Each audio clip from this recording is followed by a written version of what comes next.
Welcome, listeners, to the NK News Podcast. I am your regular host, Jacko Zwetsloot, but today we have a special interview recorded by NK News boss Chad O'Carroll with Nat Kretchun, recorded in Washington D.C. in early April. Don't forget that you can download or subscribe to our podcast not only at iTunes, but also Stitcher, SoundCloud, YouTube, and other podcast platforms. Also, you can save $50 off your NK News subscription by using the code PODCAST at the checkout. Nat Kretchun is the Associate Director at InterMedia, where he oversees research projects on Asia and hard-to-access populations. He has done extensive research with North Korean refugees and defectors and is also the lead author of the groundbreaking report, A Quiet Opening, North Koreans in a Changing Media Environment, a study of the use and effects of foreign media on North Koreans conducted on behalf of the U.S. State Department. Take it away, Chad. How did you become interested in North Korea? Sure thing. Good to be with you, Chad. Interest in North Korea, I think, stemmed initially from my time studying abroad in China during university. And when I was there were a number of North Korean students, actually, who were also foreign students. And so that was my first exposure to North Koreans as people. Then didn't really pursue it in any kind of formal way until I got to grad school. SAIS, the grad school I went to at the time, had recently launched a Korea Studies Center. And so got involved in that. And that was kind of the initial thrust. But really, my work professionally in the subject came more from methodological training and survey research than it did from kind of an area studies perspective. Tell us about your special interest in North Korea. Like, what are you talking about when you say that the survey stuff played a role? My degrees are in economics, and I focused a lot on China. But in terms of how I kind of came to North Korea, it was essentially doing research for U.S. international broadcasters. Radio Free Asia and Voice of America both have North Korean services in which they broadcast content into North Korea. And there's a congressional mandate to do research on those services to make sure that U.S. taxpayer dollars are being effectively spent. But obviously, that's a very different ask for an audience like North Koreans than it is for just about anywhere else in the world. And so my first job out of grad school was essentially trying to work on that research program, figure out how do we conduct audience research amongst North Koreans. And in effect, the only proxy for that is refugees, travelers, and defectors. The research obviously comes with a ton of caveats. It isn't comparable to the kinds of research you can do in an open environment where you can construct proper statistical sample and actually, go about modeling the population in an effective way. However, InterMedia, the company that I was working for at the time, had a long history working in Europe during the Cold War and essentially taking traveler data from Soviet citizens who were at the time able to do some kind of limited travel into Europe, doing relatively innocuous interviews with them, and then taking that data and modeling it back onto home populations in the Soviet Union. And years later, after the fall of the Soviet Union, when they were able to actually do research inside, they found out that the modeling that had been done by RFE and Radio Liberty during the Cold War actually matched pretty well to the underlying population statistics when they looked at listenership. North Korea obviously is a much smaller sample that we're working from. There's a lot more caveats that come with that sample in terms of the kinds of people who leave. There's a lot of things that we simply aren't able to correct for. That said, it is much better than just going with your gut or believing on faith that these things are either effective or not. And I mean, in percentage terms, like how much of the North Korean population would you say is regularly tuning into these kind of stations?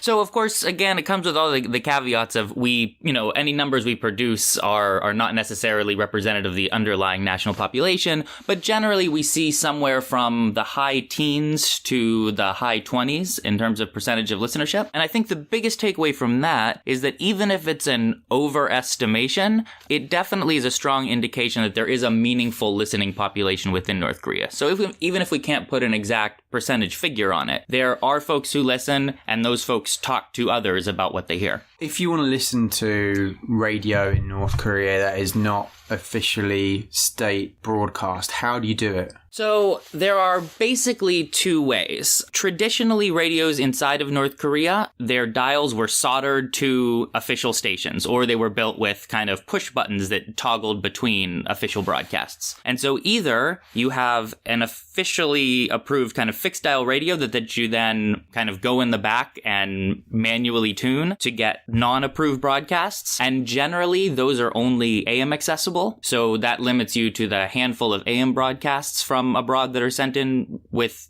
decent strength. Otherwise, you'll have a small, smuggled shortwave radio. And across the shortwave band, there are actually a lot of broadcasts being sent to North Korea these days, in the tens of broadcasts. And now some of those are, Russian and Chinese in origin, but certainly there's lots of, there's religious broadcasts, there's South Korean kind of civil broadcasts, there's all the KBSs that you might get that are meant for South Korean audiences, and then there's a handful of both South Korean-based and US-based broadcasts that are targeted at North Koreans specifically. Now, if you want to listen to shortwave versus AM, is there any difference in terms of the quality of signal that you are able to get throughout North Korea? The way that those broadcasts work, shortwave actually, somewhat kind of counterintuitively given the name, actually can be broadcast over much longer distances. The signals tend to be patchier, but they have, national coverage of North Korea, given, the amount of them that there are, how many frequencies are being used for broadcasting into North Korea, and just the nature of those signals.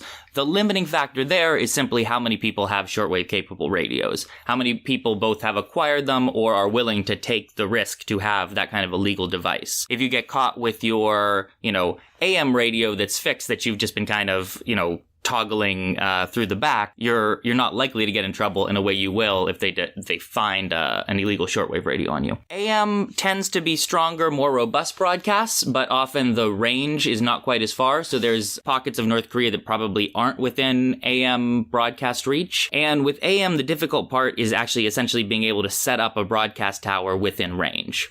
So there's a number of broadcast towers on the kind of the northern part of South Korea that are currently used to focus on North Korea, and those contain both South Korean broadcasts, a handful of U.S. international broadcasts, and some religious broadcasts.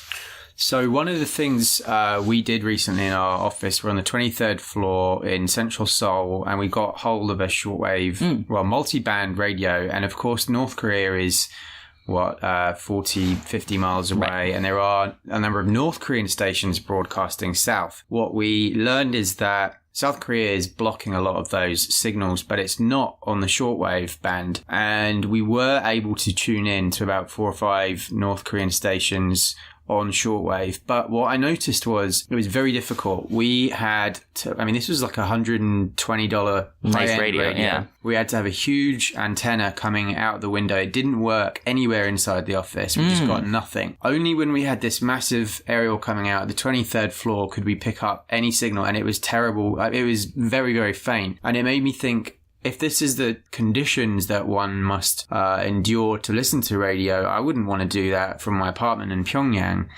Is that just unique to North Korea, to South Korea, that it's so difficult, or is it a bit easier in North Korea? It is a bit easier in North Korea simply because you have more broadcasts, broadcasting with more power across more frequencies. And the nature of shortwave being that, weather conditions and atmospheric conditions affect the signal. If you have a lot more to choose from that are coming in with more power, you're likely to be able to catch a better one. That said, listening to shortwave radio is never, an enjoyable experience from an aesthetic perspective. It's always going to be scratchy and just not going to compare to what you'll get even over AM, much less FM. I think that's something that we've really seen, is that the demographics of shortwave listeners tend to be more narrow than just about any other kind of media consumption in North Korea, simply because those are people who are definitely going for the information that is delivered only over shortwave radio, more or less. And they're willing to kind of suffer the kind of listening experience downside. What's the safest way of consuming foreign information in North Korea? It's getting less safe by the day. We've seen as more of these kind of specially tasked groups that draw from across the security bureaucracies have been kind of ever more present in local communities in North Korea, inspections have gotten very tight and it's very difficult. There are, a number of ways that foreign media is consumed, and they all have lots of operational security protocols that have evolved around them for the North Korean people. It used to be that, entertainment media was less sensitive simply because the nature of the content. It was viewed as less inflammatory than kind of the political content that you might get over radio. in recent years, that's been resensitized quite a bit as kind of crackdowns have been intensified. It's hard to say what the safest thing is. I mean, I think you kind of work back from the kinds of information that are in demand and the profile of the people who are trying to consume that media. We hear, though, one thing that comes to mind that's not so safe is foreign cell phones being used to call along the border to China and other places because of the fact I've heard there is now detection equipment in place to try and catch people, so people have to keep the calls short. Let's talk about the cell phone thing for a bit. I mean, sure. That being an example of increased controls that are emerging along the border, how do families in South Korea, for example, communicate these days with extended family in the north? Yeah, so I mean, I think this will probably eventually lead us into what I think is North Korea's super savvy new information control strategy. And one part of that is the way that they have really focused on border security along the northern border with China. Part of that, as you say, is pretty intense crackdowns on Chinese network cell phones. These have long been really important tools for cross-border traders and brokers and all the kinds of folks who are doing low-level, small-scale business with China or are helping bring people in and out of North Korea and need a connection to China. You're exactly right. There's IMSI catchers now that the Boebu and others have along the border that are able to catch calls of a certain duration. People are very much aware of that. I think we saw in the late Kim Jong-il era, a lot of folks who had a Chinese cell phone, and there were essentially kind of small economies around each of these cell phones where they would allow, close friends to use them for free, and they would charge people to fees to use them otherwise. And I think that was probably a pretty good business. However, as the risk for doing that has increased a lot, they have become much more tightly guarded things that are used in a hyper risk conscious way to facilitate business transactions more or less only. It's only those folks now who are willing to look at that risk reward calculation and say, the money I'm going to make through this business is worth the quite large risk I'm taking. So if you're, let's say, family in Seoul and your loved ones, an extreme example, live in Kaesong. Yeah. How, with a Chinese phone, does that work? Because obviously the Chinese network has a limited range of 10 miles, let's say. Yeah. So how do people communicate from outside of North Korea with loved ones very far from the border? What's been interesting since the kind of more broad popularization of North Korean domestic cell phones is the ability to kind of link a domestic cell phone network with essentially the outside world via the Chinese cellular network. There's no real slick technical way to do that at this point because the North Korean network is so locked down and is, infrastructurally separate from that of the Chinese. But what you can do is take a cell phone from China and flip a cell phone around in a domestic cell phone in North Korea and essentially have, the earpiece to mouthpiece inverted. And in that way, you can technically talk to a loved one in Kaesong if they have a domestic cell phone or have access to one. Most of the time, folks who are speaking in that way are very careful to use quite coded language to make these calls sound relatively innocuous. Because at the end of the day, mostly what they want to know is, how are you doing? Is the family okay? Did you receive the money I sent? Which, if you phrase that the right way, doesn't necessarily sound like it's coming from abroad. The other thing is that while the North Koreans certainly have the technical capability to have every phone in North Korea monitored all the time, they don't have the analytical capability, we don't think, to be kind of picking that stuff out of the ether. That's quite a big, analytical ask to be able to do that. So certainly if you become a target of the government, they will know every communication you do over your cell phone. But if you're not on the radar as such, unless you're using some hyper-provocative sort of keyword in a text message or something, I think you're unlikely to be targeted through that means, at least at this point. Now, one of the things that you touched on in your recent report on communications inside North Korea was the new fingerprinting means that the North Koreans are using to track files being passed from one device to another. Yeah, I think the important context for that discussion is that after the famine of the late 90s, the mid to late 90s, when the kind of socialist economy broke down, the North Koreans really lost a significant amount of control over information flow within their country, which up to that point they had been very tightly controlling. And it's taken them a long time to be back in a kind of resource position where they can have a real go at reestablishing control. And I think the interesting thing they've done is, rather than saying we're going to go back in time to autarkic high Kim Il-sungism information controls, they've decided to try to innovate forward, basically leveraging the massive technological advantage they have over their own citizens. What they've done is introduce domestic cell phones. This serves a number of purposes. I mean, it basically facilitates business transactions, which are useful to the North Korean government, who now, needs market activity for economic gain, just like any other country, basically. The way these phones have been designed, they've ended up being very pro-security and pro-control for the North Koreans. In addition to some basic network controls that we knew about from day one on the phones, the inability to call internationally, 3G data while it exists in North Korea, basically only will load the Nodong Chingmun and a very small set of services. It's far from, the kind of cellular data use we have in most of the rest of the world. But the part that was only more recently kind of understood by those of us outside of the country are some of the device-level software controls that North Korea has instituted. And there's essentially two classes. There's a kind of censorship class of tools and a surveillance class of tools. And they're somewhat in conflict with each other because they attempt to essentially do different things. To do good surveillance, you have to give someone a little bit of space to do something wrong so you can see it. But the censorship tools are effectively designed to make sure that anything in the cell phone ecosystem is approved, that it's a very clean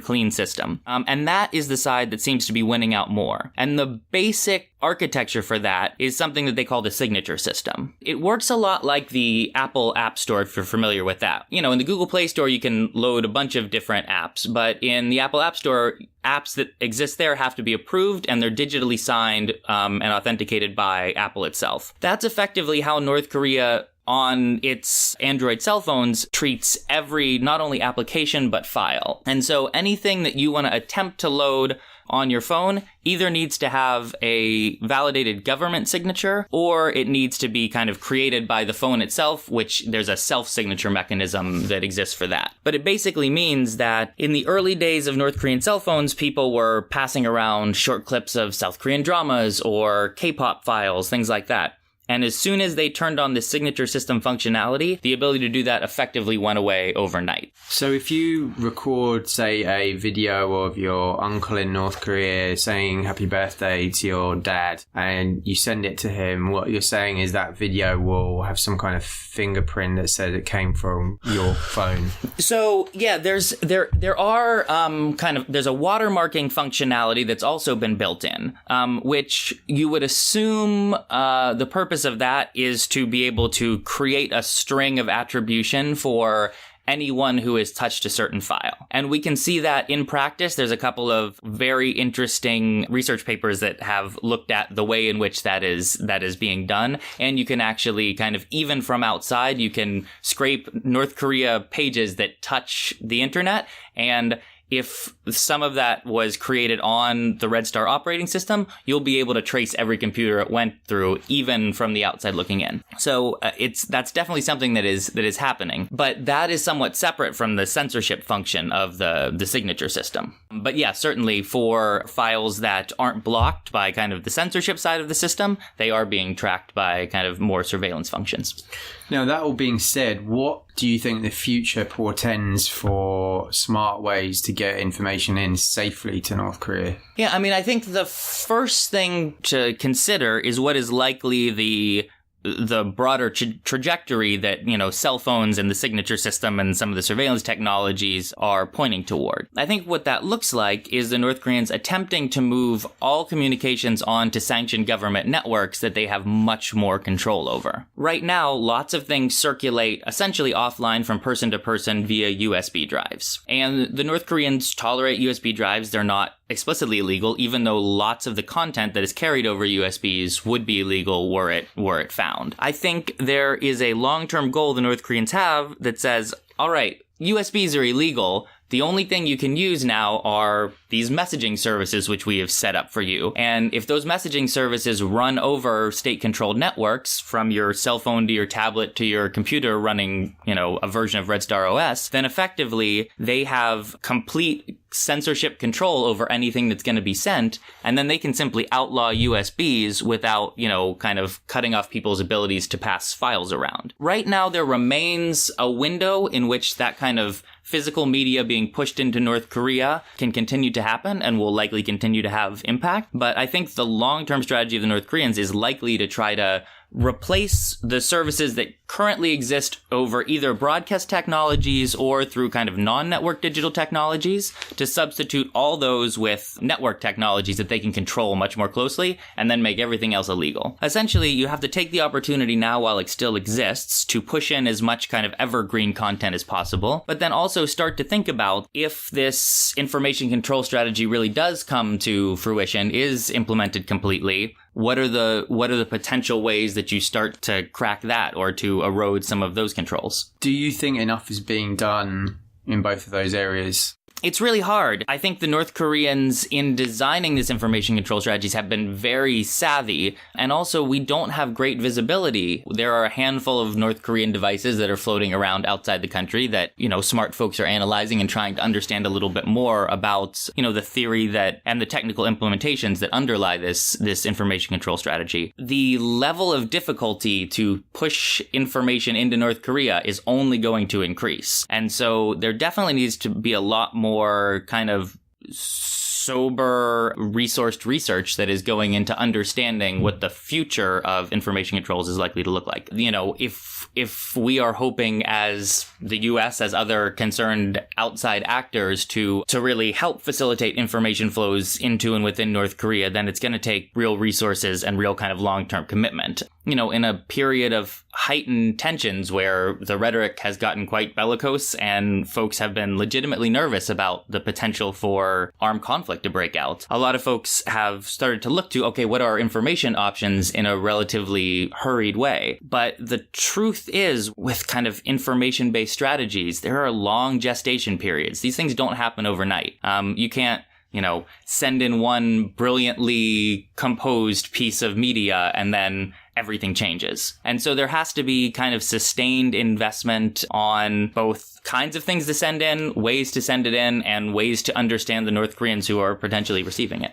Right. And so, right now, for example, we've got things like BBC cropped up. From what I understand, though, it's like half an hour of programming a day. It feels like that's a very low amount given what you've just said, the scale, the gestation period. And how does VOA and RFA and others compare? Like, do we have 24-hour radio going in, or is it? Yeah, I don't have the exact amount of original weekly content that's being produced on the tip of my tongue. Effectively, when you think about all the rebroadcasting that's done, North Korea is pretty blanketed with outside content, and that we hear in survey respondents as well, where on your given evening, you can kind of turn the dial and you're likely to run into some non-sanctioned radio content that's, in Korean coming from the outside. But I think the bigger question is the radio audience is likely to remain somewhat limited. It's never going to be a mass media thing given, like we said, the experience of consuming radio and the heightened risk profile associated with it.